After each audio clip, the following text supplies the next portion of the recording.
Bali okay naman siya. Ngayon meron na lang siyang ginawa ko dito sa board mo. Papakita ko sa iyo yung video. Bali ang problema mo dito sa right side, no?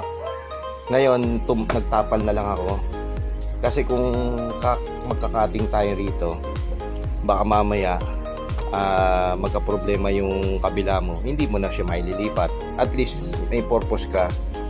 Ang problema mo rito, may leak yung flex mo. Ito yung flex mo. Papakita ko sa'yo pare. Ito yung board mo. Ito yung Ticon board. Yung supply mo nang pupunta rito sa top board, nangyayari, kaya siya nagpi-flicker. Di ba? Gano'n. Kaya siya nagpi-flicker, may nadidetect siyang merong shorted o either na may corrosion na tong mga flakes nito. Ito yung flakes pare. Yan, flakes yan. May mga flakes yan dito. Ngayon, possible na nandito sa dulo yung problema mo. Ngayon, yung pinaka-close o clock signal niya o gate signal niya, yung pinaka-signal niya pumapasok yan is na i-interrupt. Kaya nangyayari, gustong tumuloy, gumaganon. Pinipilit ni Ticon. No? Si Ticon, pag nasira, mag-wash out yan. Mag-negative screen na lang yan. Ito na yan. O at dyan naman damay itong top board mo, susunugin niya yung parts niyan o either na ito. Kaya ang ginawa natin, dahil meron ka pang isa nito, left and right, pinatay ko na yung ayan o, pare. Yan. Bali, ang ginawa ko, nag-tape method ako. Naglagay ako ng tape, yung gate signal niya, napapunta rito yan. Ito yung gate signal. Yan.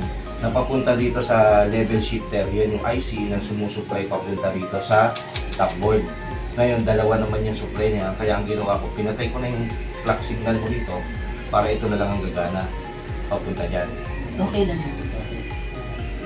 Kasi kung sa service center, ang sasabihin sa'yo, Sir, pwede na natin itong palitan yung LCD mo, may problema na panel. Ngayon, siyempre, gagas ka ng mahal. LCD panel eh, kumbaga sa kasa, ganyan eh. Eh ngayon, ni-repair lang natin. Parang hindi kaya kasi bumili. Ay, hindi. Ito. 2 taon na kasi. Kumbaga, lumagpas ka na sa warranty niya. Ayan, hindi natin Ayan, red. Pag lumabas yan, pare, ganyan na yan. Kaya pag kita na yan, pare ka rin yung lines na.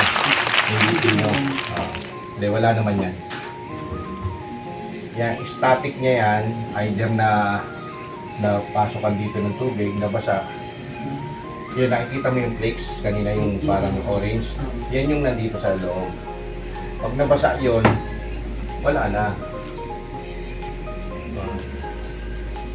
Tapos, malayo ka pa sa distansya ng kuryente mo. Ang dapat pa lagi mayroong may EBR, automatic voltage regulator. Tapos, ilalagay nyo mo lang siya sa supply ng 110 para yung kanyang power supply o motherboard or Ticon, yung pagpasok ng supply niya dito is hindi siya high current, low current lang siya. Hindi nag-iinit yung mga parts niya. Ano yun? Kasi may ABR na isa ito yung sasaksak sa Tama. Sa 110 mo yung sasaksak to. Kasi ganito pare, papaliwanag ko sa'yo. Ang current niya rito, ang rated current niya is tinan mo pare. Ilan? Voltage main is 100 hanggang 240. Ibig sabihin kaya niya 150 watts. Hindi pwede yung pang-computer na 50 watts.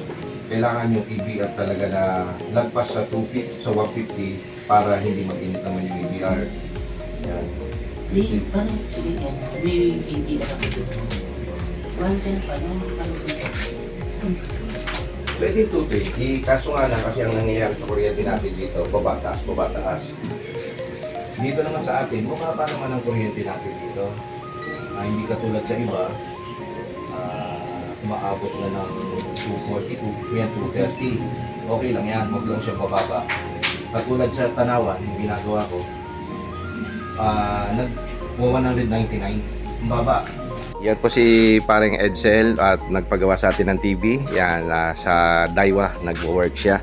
Yan, bali yung pinagawa niyang TV is itong isang Extreme, 55 inches po yan. No? Bali ang ginawa natin, nag-tape method tayo at hindi tayo nag-cutting kasi pag nag-cutting tayo, delikado yun. At ito yung isang ano lang na gagawin natin na paraan na para maging okay yung TV kaysa pabili natin yung may-ari ng isang LCD. Napakamahal.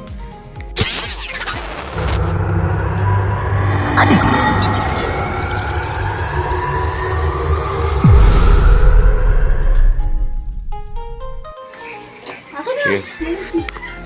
Naikabit mga pre. Sige, testing mo. Pakikisaksak. Yan, meron silang ABR. Yan.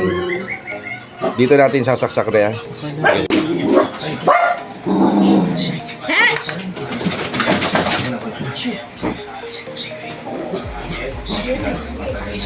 Okay. Yan. Sige, on natin.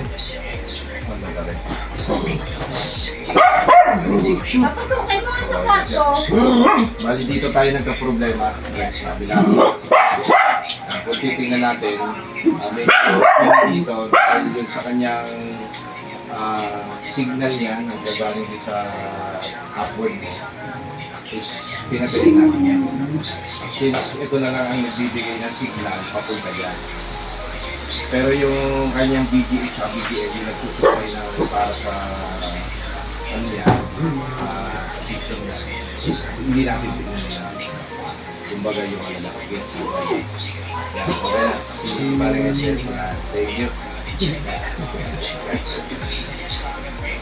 Sige tayo dapat.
Final na natin, Re, ha?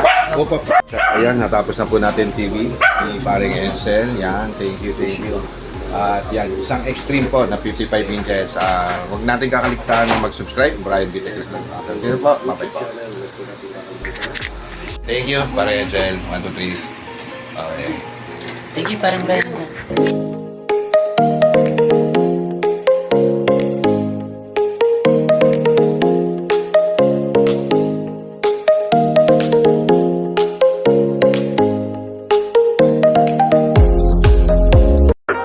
I got so